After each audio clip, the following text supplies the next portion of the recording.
you get this data advantage, you launch, you get to scale first, you're able to undercut your competitors on pricing, competitors even being ride-hail platforms at this point, then I think it's really hard for the second company to catch up.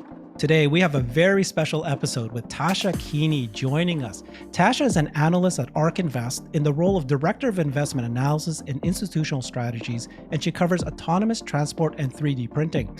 Today, we'll be asking Tasha to share her thoughts on the state of autonomous vehicles and this potential for autonomous ride-hail service. What, in their view, is Tesla's likelihood in solving Robotaxi? How does Tesla's strategy for rolling out autonomous cars differ from Waymo and GM Cruise services? And of course, what would be its impact to the stock and to society? ARK Invest is an investment management firm founded by Cathie Wood. Known as an early Tesla bull, Cathie started buying Tesla stock in 2016 and currently has millions of shares, which makes up about 11% or so of their portfolio. The company is known for its focus on disruptive innovation and its emphasis on investing in a variety of companies that are at the forefront of technological advancements. ARK Invest offers several ETFs, exchange-traded funds, that provide investors with exposure to these innovative sectors. With a price target for Tesla stock in 5 years to be $2,000 per share, this will no doubt be a very interesting and informative interview. Thank you, Tasha. Welcome. Thanks for having me. Good to see you again. Wonderful. Okay, well, Tasha, you're going to have to help me get brighter.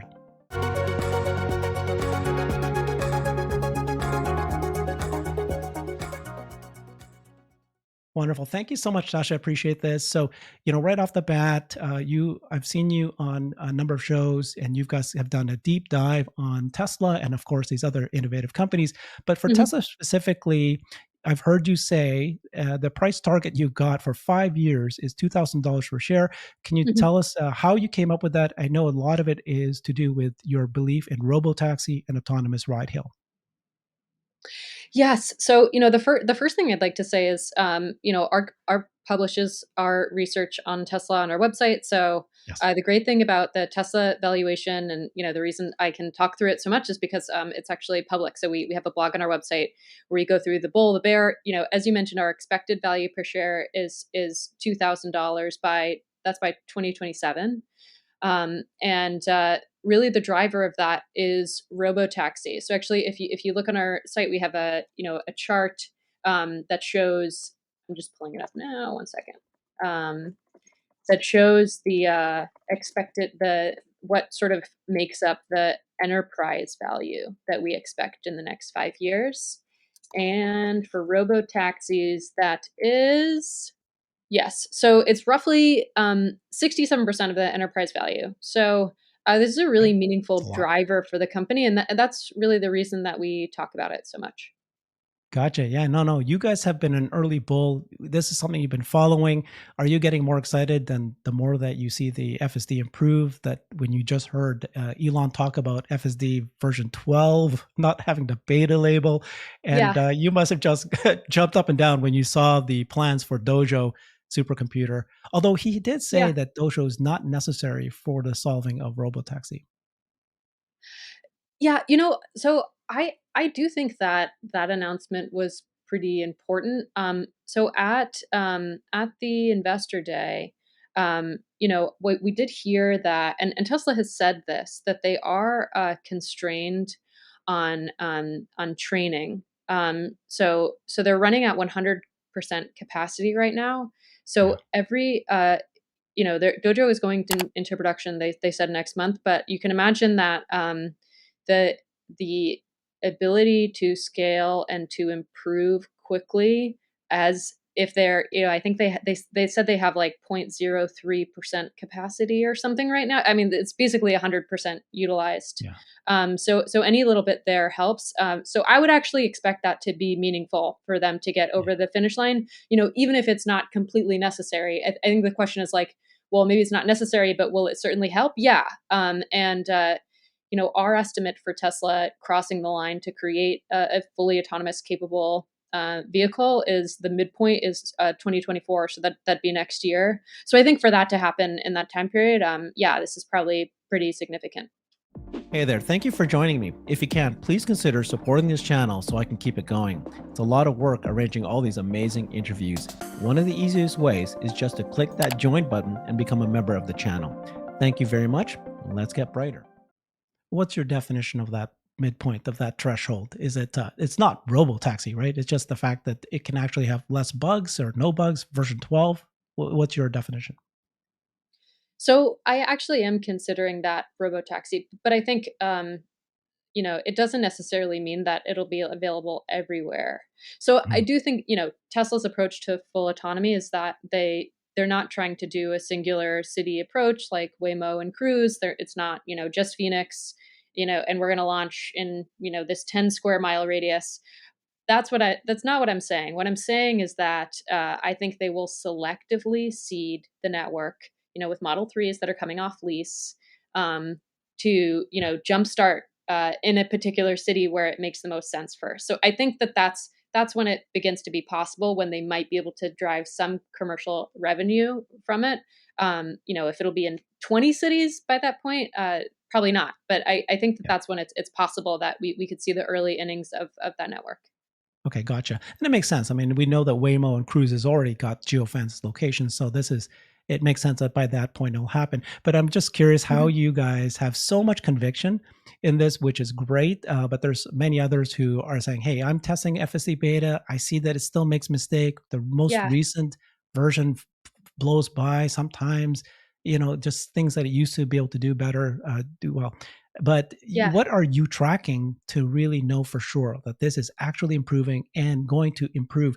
Is it some sort of exponential rate that you're expecting to happen, or is it some other thing that you're measuring?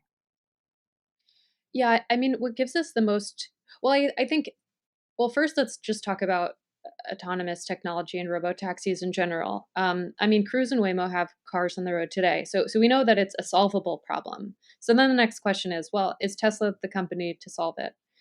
What gives us so much confidence in Tesla is really their data advantage, which we've talked about a lot. But I'll reiterate, they mentioned recently they have 250 million miles cumulatively driven in FSD beta, but the fleet, I believe, is driving over 1 million miles per day, and they're able to, they're basically able to run software in the background even when you don't have autopilot enabled. So, every mile is like gives them the possibility to collect a corner case from you as a driver. So that's something that these other companies that are launching robotaxi networks do not have. So it certainly gives Tesla the ability to scale, and we've seen that with with most like impressive AI solutions that we've seen from DeepMind, Yes. OpenAI. It tends to involve a lot of data that you feed the system. So I think that's the data asset is like a critical part of the puzzle. I think what gives us confidence that it'll happen in this time period is one, just yeah, we have seen meaningful improvements, anecdotally, just in the product. I agree with you, it's not perfect. And are there setbacks? Yes. I mean, but I kind of expect that because um if you think about it when you're if you think about it from like a software engineer's perspective, when you make a change to the network, there's probably unexpected, follow-on effects that it might have. So it could be like a one step back, two steps forward situation. So I would actually expect that to keep happening. It's not going to be like a totally linear trajectory in terms of improvement. And we know that there's been instances where they had to kind of like totally overwrite work that they've done. So Elon talks about this often, this idea of video in, like Yeah. output out, and they talked about this at the CVPR conference recently too. It's just, it's kind of like one neural net to solve it all. That is the end goal. So they haven't quite gotten there yet, it's like we understood from that conference presentation that it is in the works, and they said they might roll it out this year. Um, so I would expect there to be, again, it's not going to be totally smooth, but that's kind of what you need to do in order to get step changes and improvement. And then lastly, to finish my rant here, is I think the progress that we've seen in AI in general and with large language models, although like that's not explicitly autonomous driving, you can't say that that doesn't help. That doesn't help like just the field of AI in general. We already know that Tesla is using um, transformers, which were popularized by large language models. I think all those breakthroughs kind of just give us confidence that the field itself is moving forward at a rate that would have been really hard to predict if you were to guess where it would be, 5 years ago today, type of thing. Oh, absolutely. I watched that video with Ashok over and over again. I've tried to understand it. uh, Yeah. Dr. Dr. Know-it-all, John did a great job on his. He did a video where he explained it and tried to understand it. But it is very, very impressive. And like you said, he said that everything he talked about there it might actually be rolled out by the end of this year. Yeah. There's a confidence in his voice. And what they were doing is showing how the system can teach itself in its general model now, where it can even understand not only the occupancy network, whether a space is occupied or not, but whether you're allowed to drive through it if it's fog. Like it Hmm. taught itself to do that, right? That was very impressive. What did you Yeah. find most exciting about that presentation? He just gave it a week ago, right? Yeah. I, we were talking about it today with a group at ARK. I thought one of the Well, in general, again, it seems to be closer to this idea of like video in, output out. Yeah. Much, we're seeing how they can do it, whereas before it's like, well, that's a nice idea. How does it work in practice, type of thing. So, I similar to you, I'm a layman watching these presentations, but again, it suggests that like the work is in progress and they're trying to roll it out at some point. I what One of the most interesting things that I took away from that presentation is he said that with the general world model that they're building, Yeah. that you'd be able to feed it YouTube images and even like video from your Yes. phone about Yes. driving, and that even that could be used as input, which really Tesla's kind of crossing this threshold where they're working on the Optimus project. Autonomous driving sets them up really well to be this company that knows how to move robots through physical space. And that's the idea of giving it sort of any type of training input is totally different than what we've heard in the past. I mean, I know we've heard that when even with autopilot, like from the Model S to the X, they needed to make the sensor placement pretty exact on the vehicle to get it nearly identical across the model types, so that you could use the same video feed to train the system. So moving from that to just a random iPhone video is pretty amazing, and really suggests that like, oh yeah, this could be generalizable.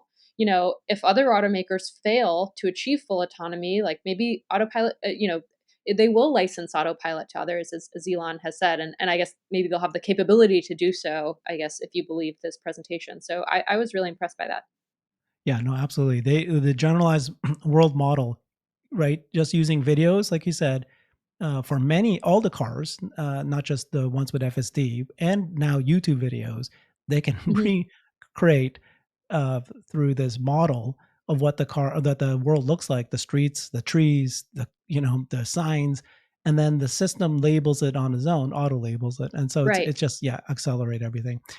Yeah, and the fact that they have a supercomputer is what matters. No one else Hmm. has something like this at this point. So that's you guys have had very strong conviction about Robotaxi. I can see why now Yeah. it's going up, but it goes against what most people, right? Many people just can't believe that this is going to happen. So Yeah. when you guys are investing in disruptive innovation, this is one. How do you do your time frames though? How do you know that this is going Hmm. to be 2024 versus 2026 or even longer? Yeah. Well, I mean, the first piece of what you said, most people don't believe it. I think that this is one of those things where no one's going to believe it unless it's kind of hitting them in the face, and it's here. So I think belief will be suspended until that point from the vast majority for the vast majority of people out there. Yeah. And I mean, same thing with autonomous driving. Like, I still see articles that say, "Oh, we were promised robotaxis and they're not here." It's like, well, actually, they are. They're just they're in certain cities. Not everyone has access to them. Um, so for our model, and this is available on GitHub for anyone to download. We run through. It's a Monte Carlo analysis of a number of different variables, and so the way that we basically we set what we think are the right parameters. So for robotaxi, there's a possibility for it to start as early as the end of this year. That's the earliest possible point that we have in the model. That would be like in line with the more aggressive statements that Tesla makes themselves about full autonomy. Or you could push that start date out to something like 2030. And basically, it runs 5,000 plus times with all of our inputs, and that's kind of where the expected value is coming from. So, the exact timing, I think the right way to think about it is, do you think that it'll happen in the next 5 years? And, uh, you know, ARK is of the opinion that yes, that is possible. And then in that case, it should be factored into the valuation. And, if you don't think it'll happen in 2024 as we expect, well, then, slide your input over to 2026 and see how much it affects the valuation. So, this is, it's a combination of Tesla's public statements, our own conservatism. Again, we're a little bit more conservative than the company themselves, and how long it'll take to get there. Plus, all of the videos that we see online of users and AI progress. And we didn't talk about it yet, but I think that one other piece of evidence that gives me confidence is the users that have disabled the wheel nag that drive their cars. Yeah. And there's like a couple really impressive videos in San Francisco where it basically performs a full ride hail ride, right? It's they're picking someone up in an Uber on their phone, and from start to finish, I think they touch the wheel at the very beginning and the very end. But those seem like solvable situations where you're going to a parking lot or pulling over to the side of the road. So while autopilot still is messing up, and that's like the best case example, it kind of gives you this idea, like, is it possible in certain scenarios? Yeah, it already seems possible today in that one area of San Francisco, right? So that's what gives us confidence about that year timeframe. That's a very good point. I mean, I think very few people realize that FSD beta reacts differently in different locations. And I think Hmm. that Tesla has already confirmed that if you have more Teslas, if you have more Teslas with FSD reporting in that specific area, and San Francisco, California, that's it's overfit for that. That's why we do see Exactly. videos of people who are testing it there do really well, but then the people who are testing in Chicago or rural towns, they're going, Right. it's blowing past this stop sign. That's because it might be mislabeled on the maps. It might be that and I think purposely, it's kind of weird, but I've been thinking this way that Tesla purposely is optimizing for vision and Hmm. labeling. Like they want that every single ride is as if it's brand new to see how the car will learn that particular ride. Then eventually they add in the memory, which is all the cars driving through it. They already know what it is. They've mapped it out, this general world model. And then from there on, when they turn that on, then it becomes much more less likely to make a mistake. But right now they're optimizing for vision, like as if it's brand new for them. Um, but yeah, this concept of geolocation. So walk me through, step by step. How do you see Tesla, the steps right now? So FSD beta 11.4.4, it's Hmm. now anybody can download it and access it. It's still supervised driving. What's the next step? What's the next step? And then compare that to what Waymo and Cruise. And then I don't know if you also can talk about the Chinese companies, how you see they're going to go about this and how they differ. And some people are saying that this is something that other car companies will eventually copy, or they're ahead, or they're same pace, and eventually both Yeah. come out at the same time. Can you address that? So first is the time frame, exactly step by Okay. step how it works, and then Hmm. secondly, compare it to the competitors. Yeah.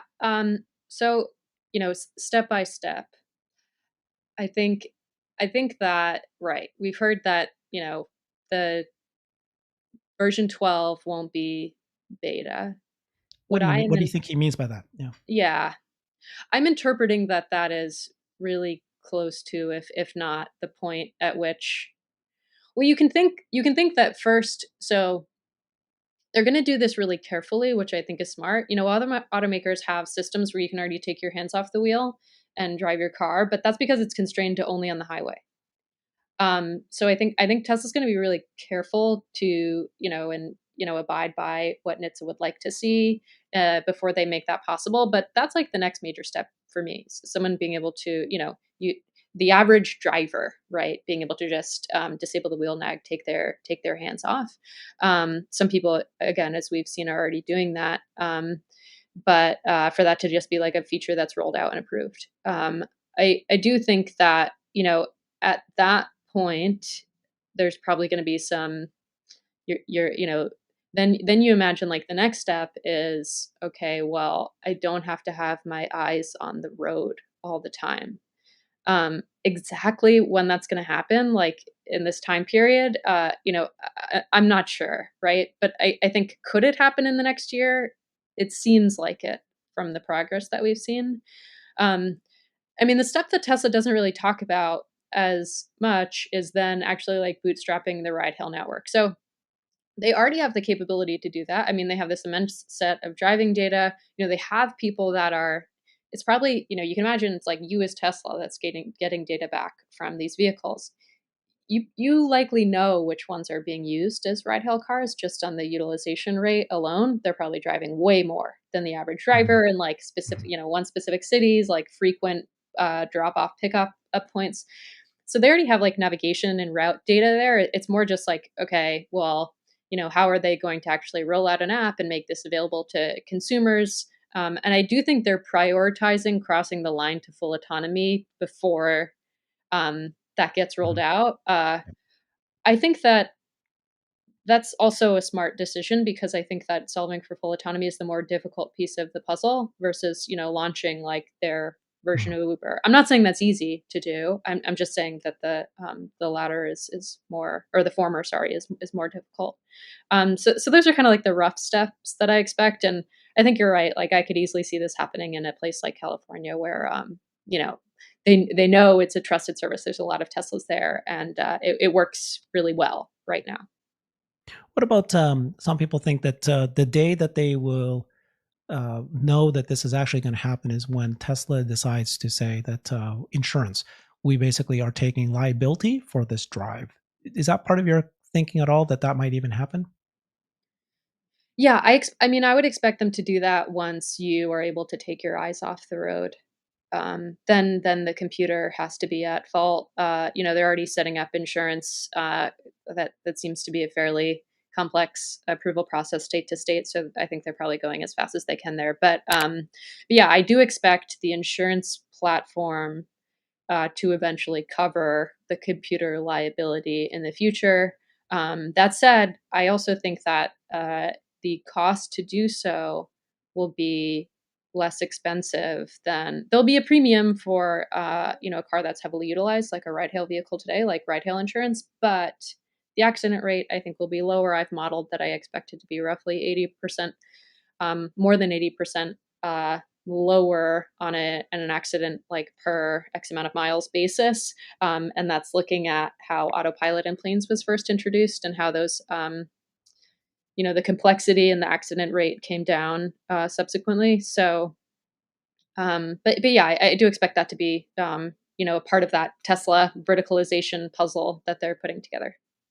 Do you think it's going to be Tesla owned cars, Tesla ride hail service, or are they going to actually let consumers like me who own my Tesla as promised to be able to then rent it out as part of their service? Or is it going to Yeah. be just first controlled with their cars, their service first, or how might that roll out?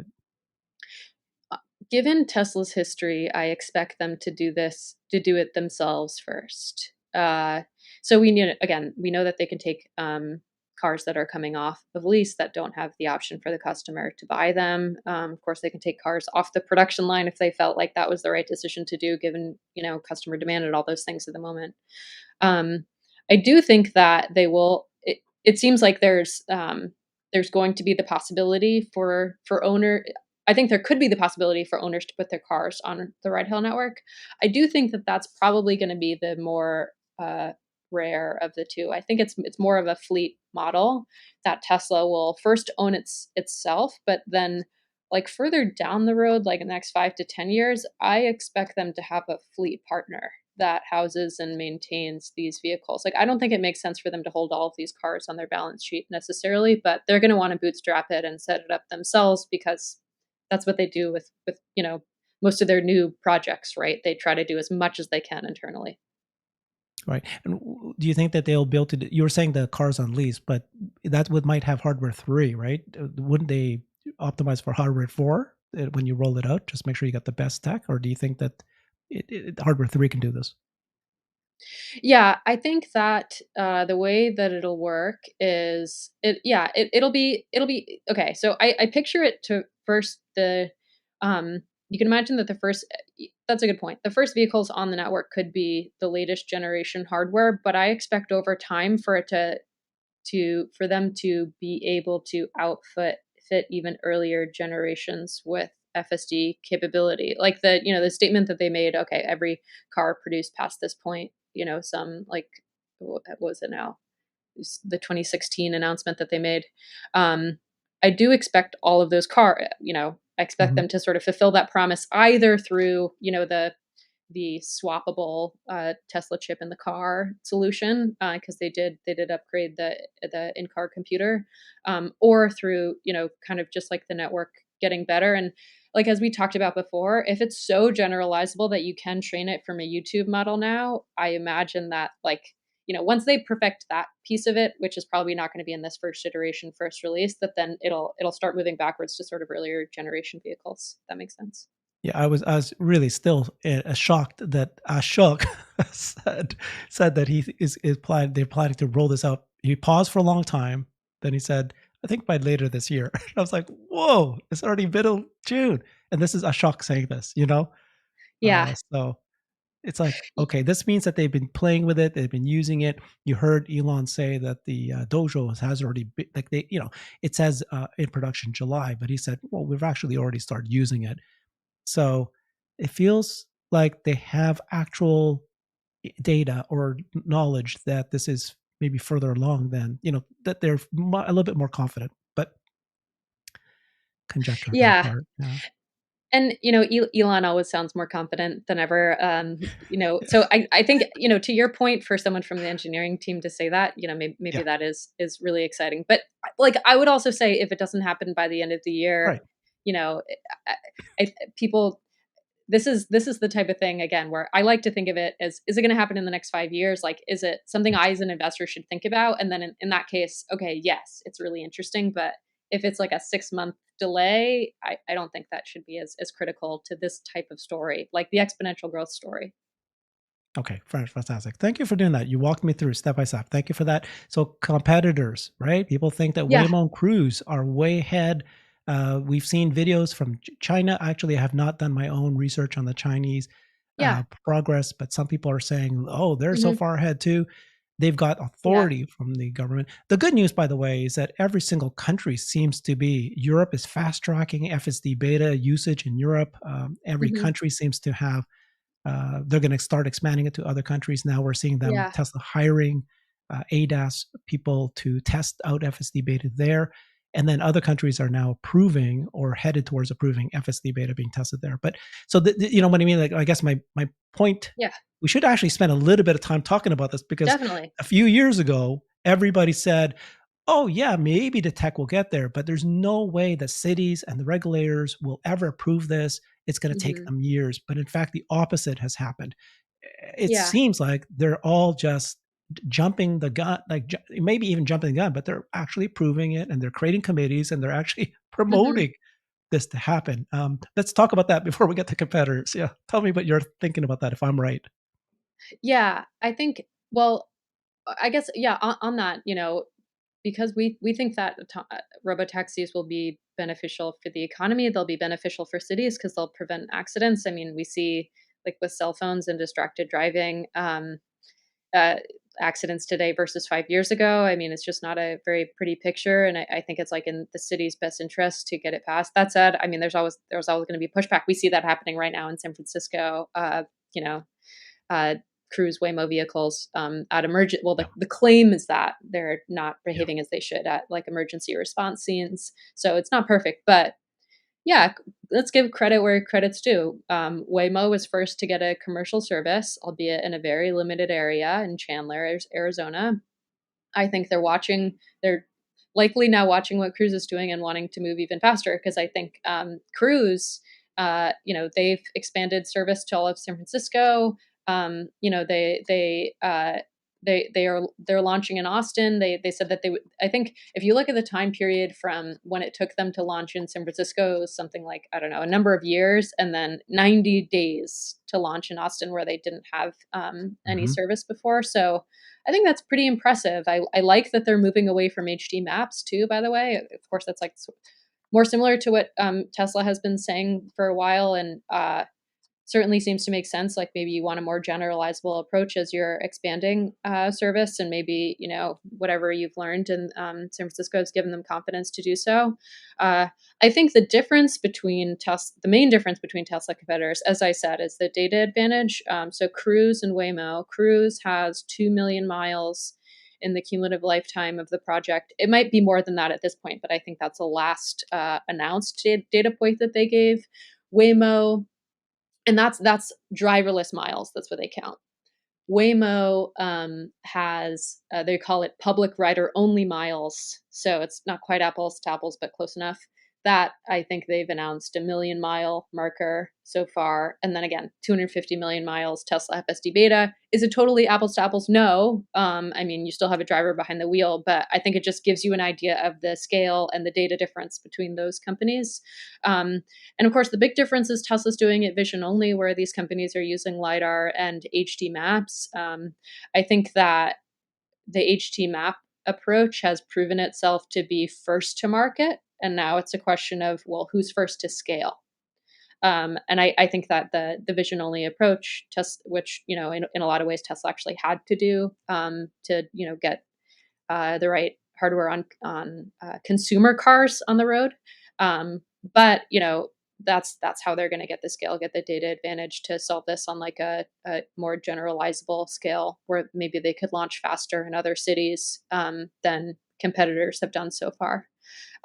And if you look at what's happening in the U.S. versus the rest of the world, I'm actually surprised at the way that robotaxis have panned out in the U.S. And it's almost like an accident that the decisions were made at local levels, because there was no, federal authority, or in terms of like driving on public roads, you have to get approved state to state, and you have to work with local cities, as opposed to this like blanket approval over the country. And that actually ended up being a good thing, because then states competed with each other to get these tech companies to come in and test their vehicles and bring engineering talent into the city. In China, I think that things can happen. Like, let's not kid ourselves. Things happen at China like speed. We've seen that with Mhm. Tesla's factories, even. So it's like there was always the opportunity that, oh, it actually could be, and it still will be at like a larger scale first there. But I've actually, as I've watched the regulatory progress there, I'm less convinced that that'll happen now. I still think the US will likely be first, and that's really because uh, the companies themselves move at amazing speed, but the government has restricted testing to like specific business zones and cities. Um, and so it's not the same type of approval that you would get if you're approved to drive an autonomous vehicle in California. You could go anywhere within the state. It would be a smaller part of the city, and then you're not going to get the diversity in the data set to solve the problem as well, I think. So, Baidu is working on it there. Pony AI, private company. WeRide, another private company. Baidu, I think, has the most, they have, they are driving in over 10 cities with autonomous vehicles. So, like, in terms of scale and regulatory approval, favor with local authorities, they seem to be winning that game. But it's a question of whether or not they have the best technology. That might be with one of the private players. So I think maybe US first, China second here, and then Europe probably last. And it's really, again, because the way that approval has rolled out, you just want to be able to test on open public roads. And the way that I've seen it work so far has just been limited to specific swaths of highways, things like that. I think that once scale picks up here, then other countries will say, hey, what are we doing? We have to get this on our own roads. So I think it'll happen. It just might not be as quick. I love this. That was a wonderful answer. Thank It's you a so long much. answer.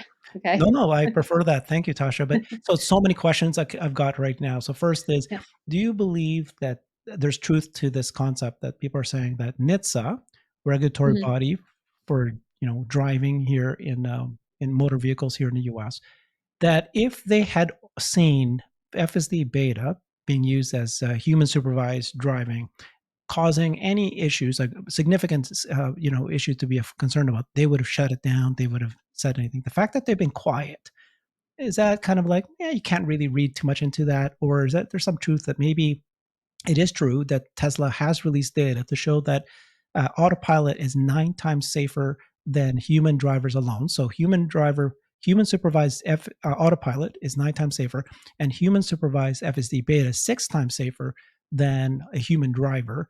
If that is true, which this is, I don't imagine Tesla would ever say anything that isn't, then of course NHTSA would approve of this and they would support this improvement. Do you think there's some truth to that? I do think that Tesla is working closely with NHTSA. I mean, they've said that. Mm-hmm. So we know that to be true, that they're at least in conversation and they strive to be in conversation with them, which is smart. I have a lot of thoughts on this. So first, I think to your point, Tesla gets so much scrutiny, and the big traditional automakers have a lot of like lobbyist power. That I think if there was something wrong, yeah, even if it was like borderline wrong, I think it would be shut down, or at least like we'd see some investigation where it had to be paused. So I do agree with that point of view. I will say, like, back to this data advantage that I keep on harping on, Tesla is actually in a much better position with regulators as well. Because if you think, oh, you want to Yeah. statistically prove that you're better than a human and you only have a million miles, I mean, it's like, is that at more than the average person? The average person drives something like 10,000 miles a year. Yeah, but you want to prove like to whatever ninth of accuracy you want to slide in here that you're statistically better. So I think that they're really well set up there. Yeah, and I've actually done some analysis myself looking at the data Tesla released on um, FSD autopilot, and then compared to the national average of accidents, and I think it's at least like maybe 5 or 6 times safer than than just a human driving a Tesla vehicle if you're driving an FSD already. So I expect that they're sharing that with regulators, and you know. Is that a perfect statistic? No, but none of these statistics are perfect, right? I've seen like a lot of critiques of, oh, what are they counting versus others? But I think that they're trying to make it as close to what is actually considered an accident in the national statistics as they possibly can. So that's my take. Okay. And then back to competitors. There are Yeah, people who think that, yeah, you've got all these competitors. You walked us through them. We all are keep hearing about Cruise and Waymo and the Chinese companies. And some people go, yeah, they'll catch up. They're doing it too. So this is at the end of the day going to be a wash. But then you yeah, also are saying that there's a data advantage.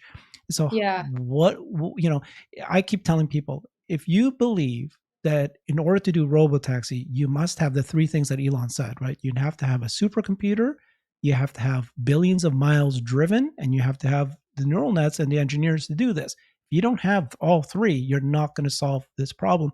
And yet they point to these other companies and say they're doing it and they've got geofence and they'll scale it. Do you see the world as one take all, or is it going to be multiple competitors and everybody has a piece of the pie? I think it'll be winner takes most, maybe in specific geographies. So I think, and when I say that, I mean, like, I don't know, maybe North America as a geography. Maybe in areas of Europe, it's more pocketed. Could be country to country. In China, maybe it's even regional, depending on like how the regulatory situation shakes out there. But I think that given the data scale and advantage. Okay, so like what is all of this for? Why do we care about robotaxis at all? Well, I think that the lower the cost per mile of personal point to point transport. Right now, Uber's average price is like, $2 to $3 per mile, let's say, as high as 4 plus, of course. But I think that at scale, my modeling suggests that a robotaxi could be as cheap as 25 cents a mile to the consumer. I think that there's a lot of room in between $3 and 25 cents for pricing that'll be amenable to consumers. So I don't think it has to be that low, and I don't think it will be that low upon initial release. Really, all you need to do is to undercut today's ride hail prices, and you do that, both by taking the driver out, but also I think that these cars might have better utilization rates. Than both today's taxis and, of course, personal cars. So it could actually be cheaper than you if you live in a city, it'll be cheaper to take a robotaxi than it will be to drive your personal car because that costs you roughly like 70 cents on average per mile in the US, to drive a new personal car, at least, a little bit less for the average vehicle. Um, so that said, you get this data advantage, you launch, you get to scale first, you're able to undercut your competitors on pricing, competitors even being ride hail platforms at this point. Then I think it's really hard for the second company to catch up because you're likely, whoever crossed the finish line at scale first probably has Mhm. some technology advantage over you. So you're like trying to catch up on the technology front, which probably isn't cheap to do, while also kind of trying to stay competitive on price. We've seen like in the ride hail wars that can get pretty ugly. And it's like it's similar to what we're seeing to some extent happen in the electric vehicle market. Not every automaker is producing them profitably. I think it'll be hard to compete profitably with a company that gets to scale first. Especially if Cruise and Waymo require the lidars, which are thousands of dollars. You have to outfit the cars. There's special cars. I don't even know how they're going to do just regular cars. You know. Yeah. I mean, I do yeah, from what I've heard, the vehicles are pretty expensive now, but, even that aside, because in the robotaxi world, it'll be much more about the utilization rate that you get versus the upfront cost of the car because 'cause it'll be a fleet model. Mhm. I think it's more just about, getting to scale because you need utilization rates to be high enough to allow you to lower price, and when you're working with fewer vehicles on the road, like, something that surprises me about Cruise and GM is that I'm surprised GM is just not a lot more aggressive at the number of origins that they plan to produce. And I think one of my concerns is that that's probably locked in for like the next 2 to 3 years, given how production and manufacturing planning works. So I think they'd said something like 1 million cars by the end of the decade. But compared to Tesla, like that, it just might not be enough if Tesla crosses the finish line to keep up. So Okay. And so you briefly touched on the economics of ride hail service. You said 25 cents a mile. I think yeah. I've heard Elon say $2, like it's going to be very similar to a bus ride. I mean, that was like years ago when he said this.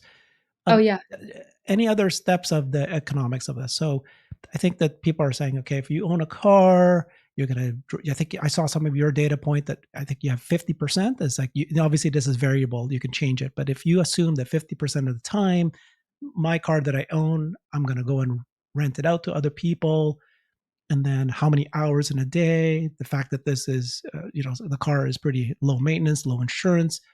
I think you have the price of the autonomous tech, the price of the EV, the fuel. You've got remote op. I don't know if I should even show this chart because I don't know. This is a little Oh yeah. complicated charts. Is Yes. that something people our audience will understand, or is it it's way too complicated? Isn't it? Well, I like this chart, but maybe that's because I'm so in the weeds on this. But I think okay, so the takeaway, if you didn't Yeah. want to go through all these details, is that again, utilization rate is really what's going to drive the price per mile more so Gotcha. than any of these other factors. So New York City taxi, the last time I looked, got something like a 30% utilization rate. I think a ride hail vehicle, an autonomous ride hail vehicle, I'm estimating could be more around 50%. But even if it didn't get to that 50% mark, you could still imagine it undercutting a personal vehicle and Mhm, today's ride hail. Certainly today's 2 to 3 ride per mile ride mhm. hail price points, and that's what's going to be important to get people to actually take the service is price. It'll be safer. I think it'll be better than a human driven car, but it's going to be people are motivated, I think, by price. Okay. Whoa. Okay. I don't think it's worth this. You guys want to know the details? You got to go to their website, and then they have it all laid out. There's a long blog post. It's going to take a long time. So yeah, let's move off of full self driving and robotaxi. Thank you for sharing why you're so bullish about it. The details. You Mhm. obviously did your research. Um, you're more confident than most people. Okay. So this you've heard Elon and Tesla refer to this ever since they introduced Optimus and the Tesla bot, that really this car is a bot. It's just a bot Uh-huh. with wheels. Okay. Yep. And everything that you just saw with Ashok and everybody, they always say that everything we're seeing here, the ability to do general world model, the ability to adapt to occupancy network, the ability to label, it's all applies to the Hmm. bot as well. In my mind, and this is my position, in my opinion, that I think that bots are going to happen way faster than Robotaxi. Uh, you don't have to worry about safety. You don't have to have the millions and trillions of things that it needs to be able to recognize in a very, very complicated road and traffic and driving scenario. You can have a bot just work in a factory from this 6 feet by 6 feet area, and the bot just moves from one area to another area, grabs this thing and puts it there, and you can apply all this technology. You can create a bot for less than $10,000. This could be a product that happens sooner than Robotaxi. And yet I see that today, and I recognize that this is a brand new thing that they just launched this a year or two, but I've not seen it in Hmm. your models. Like you still Yeah. modeling the value of the company, the value of the worth of the stock. Just you Hmm. said 65% is on Tesla Hmm. Robotaxi. Or today, I'd flip it.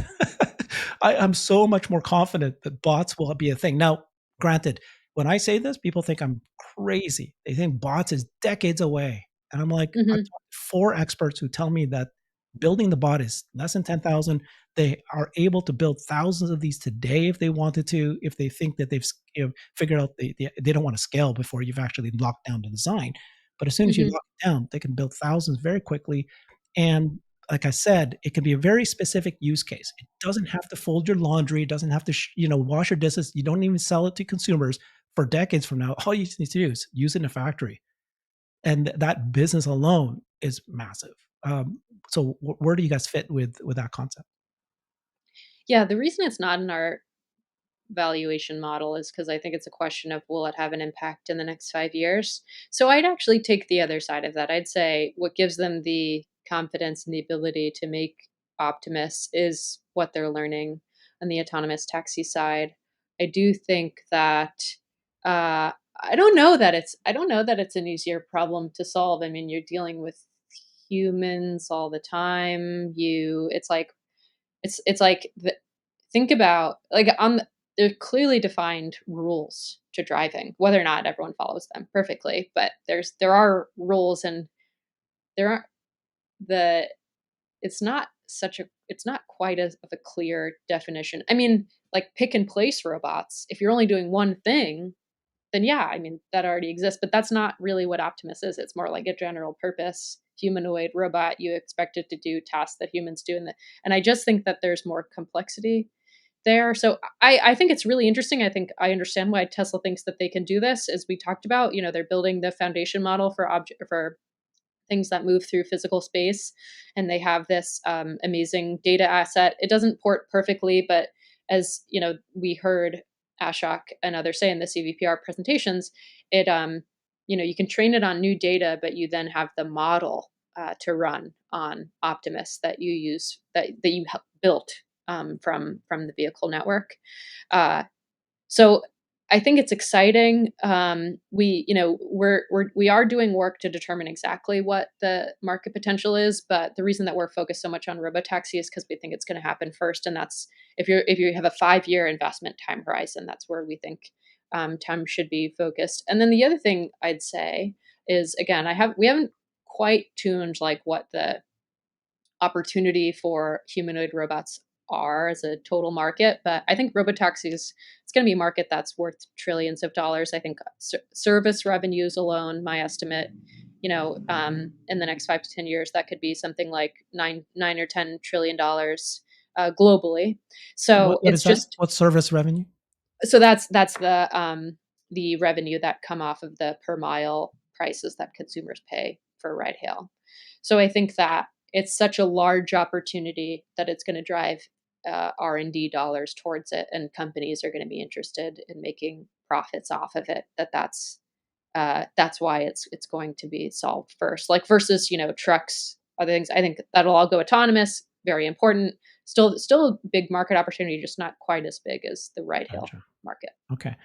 Interesting. Okay, and then tell me just a step back, high level Tesla. How did Cathie? What was her original thesis about Tesla? She started investing in 2016. How do you guys view Tesla, and what are the big things that you guys think is really, really critical of how do you evaluate this as a disruptive innovation, and what is it about Tesla that you love so much? Yeah. So ARK was founded in 2014, and we launched our first funds. I believe at the either the end of the year or the following year. But so we had always been investors in Tesla, um, and Cathie, even prior to ARK, was already focused on innovation. That's why she founded the company, as well as Brett, our chief futurist, who worked with Cathie before ARK started. Um, so, uh, you know, we ARK Invest started out, we want to invest in disruptive innovation. We're going to have a 5-year investment time horizon. Kind of what technologies should we focus on? And autonomous vehicles were one of the things that we looked at from day one. It was just a matter of proving it out. Okay, is this actually a market?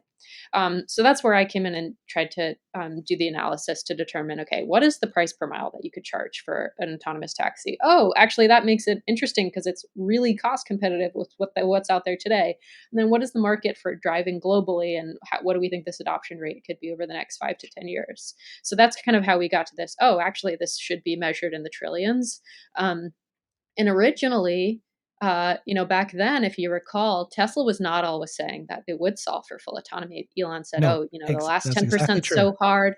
And so we knew it was like a very important electric vehicle play. So we were all also interested in electric vehicles. ARK uses Wright's law to forecast cost declines for batteries. This is something you can look back over 100 years in the auto market. It forecasts cost Mhm. declines very well. Batteries, we think, will follow this curve as well. So EVs are becoming price competitive with gas powered cars. Tesla seems to be the leader in EVs. We still think they are today. But this autonomy thing came later. So first, it was really Waymo that was talking about it, and a lot of the traditional automakers then kind of piled on and said, "We're going to have an autonomous car by 2019," and then, that never happened. I think a lot of them maybe won't be around in 10 years because I think it'll be really hard for the traditional autos to get there. So it was kind of just over time that we realized, okay, well, actually, Tesla's, Elon kind of changed what he was saying. He started becoming more interested in autonomy, the verticalization, the software over the air updates that amazingly no other automaker is able to do across their whole model line, Yeah, even today. That was, it's like more than yeah. 10 years ago at this point that Tesla's been doing this. All of those software vertical advantages is what we thought would help them in this space. So that's kind of when we just started getting sort of more confident in it over time, from that perspective. Wonderful. Thank you for that. Okay. I want to just tell me a bit more about ARK Invest, disruptive innovation. Here we go. This is your big ideas Yes. PDF that I downloaded. And so you guys are identifying disruptive innovation. So this chart looks pretty complicated because you've got what, 12 items here. And Hmm. then these are the concepts. And but you kind of summarize it to these five are converging. Yeah, Okay. these Do are you want to 5 speak to this? platform Yeah. technologies. Yep, Yeah. these are the five platform technologies that ARK invests in, researches, and cares about. Artificial intelligence, that, covers sort of like the Chat GPT models of the Mhm. world. Energy storage, here an example is electric vehicles, robotics. This is, factory robots, as well as, autonomous vehicles are sort of, they all converge and sort of the lines cross, but you can consider sort of across those two categories. And then multiomics, we have a whole team dedicated to looking at things like the cost declines that we see in DNA sequencing and emerging therapeutic products that could be totally disruptive to how we live our lives, and how people with rare diseases are able to actually survive and find cures. And then lastly, public blockchains. We also have a team that looks strictly at cryptocurrency, and the digital wallet space. We're very bullish on Bitcoin, of all things, and we have a lot of research on that as well. So from these are 5 platform technologies. We then say that there are 14 technologies that these platforms enable. These ones? And exactly. Mhm. So you can see that in the next graphic. And you know, so they, while again tough to draw the lines exactly, this is when you look at what ARK invests in. This is the when we say technologies that we're focused on, these are really our main points here, the 14. So I cover autonomous mobility and 3D printing. Within the sort of next generation manufacturing space, or what we call the autonomous technology and robotics space, we also look at reusable rockets. That's, my colleague Sam Corris has done a lot of great work on SpaceX. We look at next generation satellite platforms that are connecting people to the internet. Adaptive robotics. This is things like collaborative robots that you might find in a factory. So, like Optimus would fall under that category. Um, Neural networks, sort of self-explanatory. Intelligent devices, these are things like mobile phones or other devices that like smart intelligent devices in our homes. Next generation cloud, cryptocurrency, smart contracts. I don't have to go through all of them, but you Yeah. can see here that we convergence is something that we talk about frequently at ARC. And the way that Yep. this comes into play when we do research is that we as directors, as analysts, and as associates collaborate often, and we're assigned by technology group, which is not as common in the investment world. Often you might get assigned to an industry specific Yes. vertical or a Gotcha. sector. We're technology focused and sector agnostic. Um, so we that's sort of how stocks come to us. We research each of these technologies, we determine the market opportunity with the cost decline associated with them, and then in that process, we'll surface interesting investment opportunities, and we'll do the fundamental analysis to determine whether or not they should make it into our Yeah. portfolios. Convergence definitely accelerates, supercharges the exponential growth, and that's why things are just getting faster and faster. So, Tasha, you do autonomous mobility and 3D printing. I think Mhm. your world's about to get rocked, if I'm correct. I am predicting that Elon Musk will launch a 3D printing company, and it's going to be printing not only physical homes and so forth as part of his plan for Mars, but he needs to print food. um, I had the opportunity to ask Elon Musk a question and his brother Kimball Mhm. at the Gigafactory Texas party last year. I was able to be Mhm. at the secret party that they were at. And I asked them, I took my shot and asked them my question. My question was, what's the first principle thinking for solving world hunger? And and then he started going off saying, there's no calorie deficit, meaning that there's enough food. The Yeah. issue is getting the food to the people that need it. So I'm Mhm. convinced that he's going to need to create, the ability for you to print food or create food at your location. And then I asked Kimball, as we know, his whole life is working around food. Mhm. Are you and your brother working on solving world hunger? And he said yes. He said yes. And you can tell that if you go to Mars, you're going to need to solve food. So, anyways, I just my thing, my guess, if that happens, you call me. You're going to Well, be you'll be I would busy. love it. Yeah, I mean, we do know that that Tesla does utilize 3D printing. SpaceX, of course, utilizes it's much more relevant for SpaceX. And actually, a company that they use, Velo 3D, has a very innovative way of 3D printing. It's a support free process. That's great for some of the rocket support systems. Yeah, I think Tesla could do so many things. It's just kind of a question of where are they going to put resources, where do they have the Yeah. management bandwidth to push projects through. Like Optimus is kind of the next generation one that we're seeing, but like arguably they could make a drone platform as well to deliver goods to people, if and that Right. would be one way of getting or Yeah. let's say like autonomously getting food where it needs to be in a cost effective way. So it's good to end here, which is one of your slides. And well, this is the big boom, right? Which is neural networks are the most important catalyst. And I Yeah. think the world discovered this, realized this today, just last few months.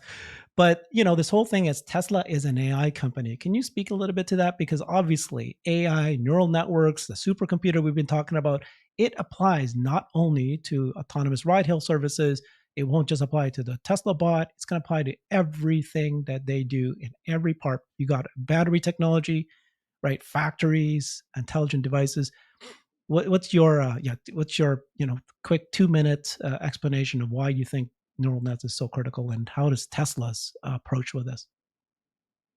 Yeah, I mean, we think, as we size opportunities across these technologies, that is really the largest bucket. So I think that as a standalone technology, autonomous mobility could have the largest like quantifiable impact on GDP in the next 10 years. If you look at past inventions, and we have a great slide on our deck here that shows the percentage point impact that a single innovation has made on GDP. I think autonomous mobility could contribute $26 trillion to GDP in the next 10 years. But neural networks are an even larger opportunity. It's just like a matter of sort of quantifying exactly. It's just a little bit broader than autonomous mobility, let's say. So I think, we've estimated that the opportunity there could be in the tens of trillions as well. As you said, it doesn't just cover mobility, which I cover. It covers all sort of software systems, how we communicate with each other, the large language models that have come out. I think, we're really living in the AI age. Like so many investor dollars are pouring into this space. We're doing the research to determine what are the right opportunities, and which companies have an appropriate valuation to invest in now, which I think is a discussion for another day. But it's something that we ARK have always been focused on, and we're just glad to be living in today's world. Absolutely, yeah. I appreciate you every time you're interviewed on these TV channels. You always point out Tesla's an AI company. The advantage in software and data is unparalleled. It's crazy how few people know that, and you're educating people. And you just said something. You said autonomy will add an additional 26 trillion to GDP in 10 years. Mhm. This is a big deal. It's massive. I mean, Elon has been saying this for many years, but few are absorbing that, how big of a deal this is. If they solve this, and we are Tesla investors, so we're going to get advantage of this. Thank you very much, Tasha. I appreciate your time. Very impressive. You gave me some really, our audience, a lot of detail of what was missing in our thinking about how soon. Like you said, you're not necessarily saying it's got to happen by next year, but it's going to happen in 5 years, and you're modeling and everything else as soon as you can. So, folks, go follow ARK Invest. On their website is ark-invest.com. Tasha's on Twitter under the handle Tash ARK. Oh, no, Tasha ARK. Tasha ARK. Yes, yeah, Tasha ARK. That's me. Thank you so much, Tasha. Appreciate this. Hopefully, you learned something and you got brighter. I certainly did. Thank you, Tasha. Thanks, Herbert. Great conversation as always.